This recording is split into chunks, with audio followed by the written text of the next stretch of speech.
जय श्री श्याम, हारे के सहारे की जय हो। बाबा श्याम की कृपा सभी भक्तों पर ऐसे ही बनी रहे।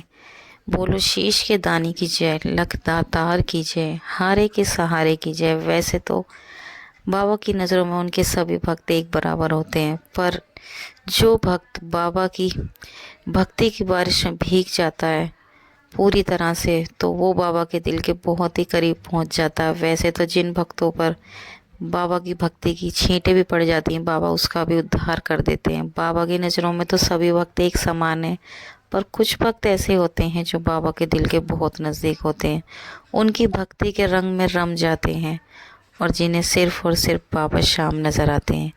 जी हाँ दोस्तों, हाजिर हूँ आपके साथ एक और नई सत्य घटना के साथ। और आज की जो सत्य घटना होने वाली है वो है अर्चना जी की, जो कि राजस्थान की रहने वाली हैं। तो ज़्यादा देर ना करते हुए कहानी को शुरू करते हैं। कहानी शुरू करने से पहले अगर आपको कहानी पसंद आए तो उसे अंत तक ज़रूर सुनना।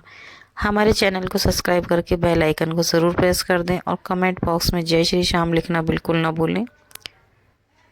तो कहानी को शुरू करते हैं। कहानी शुरू करने से पहले सभी भक्तों को जय श्री श्याम।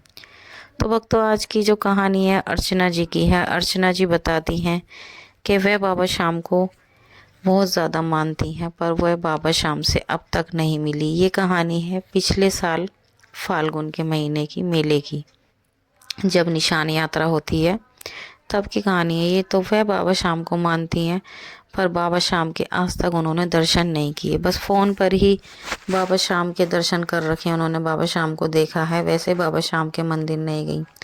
अर्चना जी बाबा को इतना ज़्यादा मानती हैं कि वो काम करते वक्त भी बस उनके दिलो दिमाग में बाबा श्याम का ख्याल चलता रहता है। जय श्री श्याम चलता रहता है। कुछ भी काम करती रहें तो उनके दिमाग में सिर्फ और सिर्फ जय श्री श्याम चलता रहता है। किसी से बात करें तो बाबा के बारे में बात, मतलब बाबा के रंग में पूरी तरह रंगी पड़ी हैं। इस तरह से अर्चना जी ने हमें बताया। तो अर्चना जी बताती हैं कि वो बाबा श्याम को इतना ज़्यादा मानती हैं। वो बाबा श्याम के, उनको सत्य घटना के वीडियोस देखना इतना पसंद है। जब शाम को सब सो जाते हैं, वो रात को सोने से पहले 2 से 3 जब तक बाबा श्याम की सत्य घटना नहीं सुन लेती तो उनको नींद नहीं आती। वो बाबा श्याम से कहती हैं, मन ही मन बाबा से प्रार्थना करती हैं, बाबा श्याम मुझे भी अपने दर्शन दो, हमें भी अपने दरबार बुलाओ। क्योंकि जो अर्चना जी के हस्बैंड हैं वो काफ़ी नास्तिक टाइप के इंसान हैं।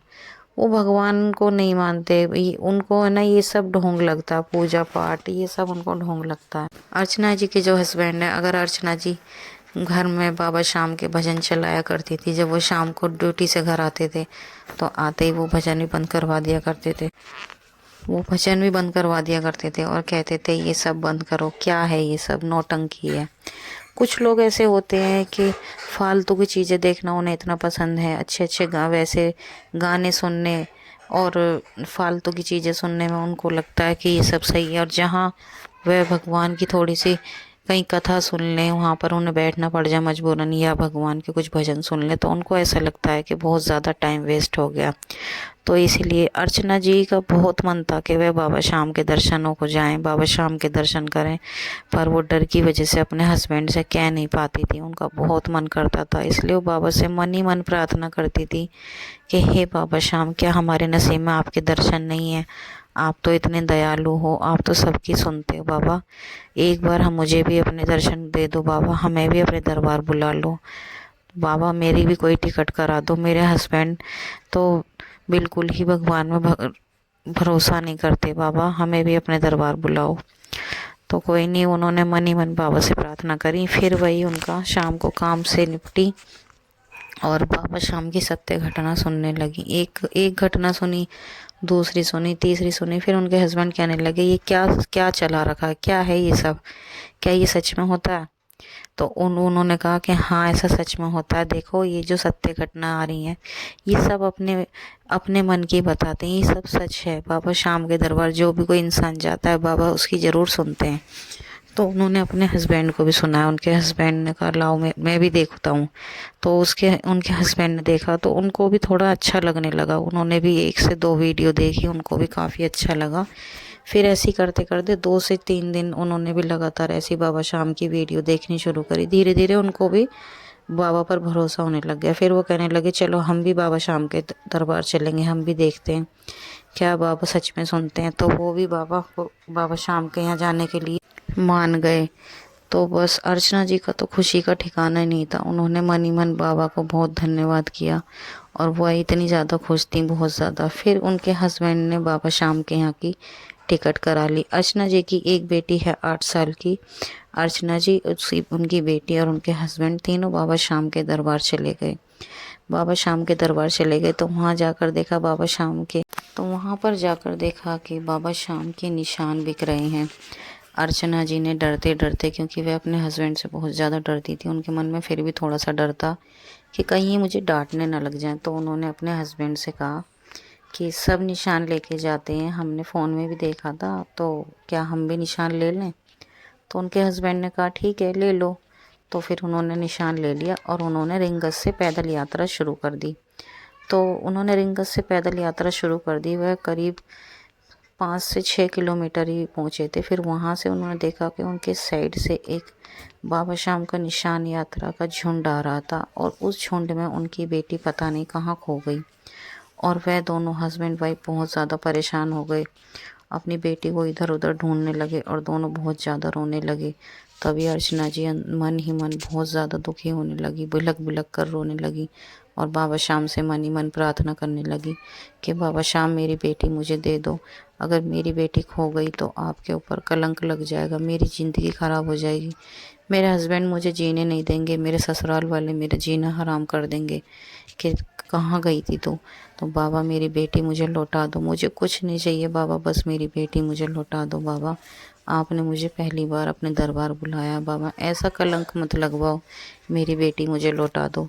तभी वह दोनों देखते हैं उनके पास एक बुजुर्ग इंसान आते हैं। तो वे कहते हैं क्या हुआ बेटी, क्यों रो रही है। तो अर्चना जी ने उन्हें सारी बात बताई। तो उन्होंने कहा तुम चिंता मत करो, मैं यहीं पर रहता हूँ, तुम मेरे साथ चलो, तुम्हारी बेटी यहीं मिल जाएगी। तो वह बाबा आगे आगे चलने लगे और अर्चना जी और उनके हस्बैंड उनके पीछे पीछे चलने लगे। जैसे ही वो बाबा के पीछे पीछे चलने लगे, वह जब बाबा के दरबार पहुँचे तो उन्होंने देखा कि उनकी बेटी बाबा शाम के दरबार के पास उनकी चौखट पर बैठी हुई रो रही है। तभी उन्होंने झट से भागकर अपनी बेटी को गले लगा लिया और कहने लगे कि बेटी तू यहाँ कैसे पहुँची। तभी पंडित जी कहने लगे ये बेटी एक झुंड के साथ आई थी और बहुत देर से रो रही थी। मैंने इससे पूछा कि बेटी तुम यहाँ कैसे, तो उन्होंने कहा मेरे मम्मी पापा पता नहीं कहाँ है, वो रोने लगी तो मैंने इसको यहीं पर बिठा लिया कि अगर ये यहाँ से गई तो कहीं खो जाएगी। तो उन दोनों हस्बैंड वाइफ ने पंडित जी को बहुत बहुत धन्यवाद करा, बाबा शाम को धन्यवाद करा। फिर वह उन बुजुर्ग बाबा को ढूंढने लगे पर वो बुजुर्ग बाबा उन्हें कहीं पर भी नज़र नहीं आए। तभी मन ही मन अर्चना जी ने बाबा शाम का धन्यवाद करा। वह समझ गई कि वे साक्षात शाम बाबा थे। उन्होंने कहा बाबा शाम आपकी लीला अपरंपार है। बाबा शाम को बहुत ज़्यादा धन्यवाद करा। तब से वो बाबा शाम के रंग में और भी ज़्यादा रंग गई और अब वो दोनों हस्बैंड वाइफ बाबा शाम को और भी ज़्यादा मानते हैं और हर महीने बाबा शाम के दरबार जाते हैं। तो आज की सत्य घटना यहीं पर समाप्त होती है। कैसी लगी कमेंट करके बताना और कमेंट बॉक्स में जय श्री श्याम लिखना बिल्कुल ना भूलें। मिलते हैं अगली वीडियो में, तब तक के लिए जय श्री श्याम।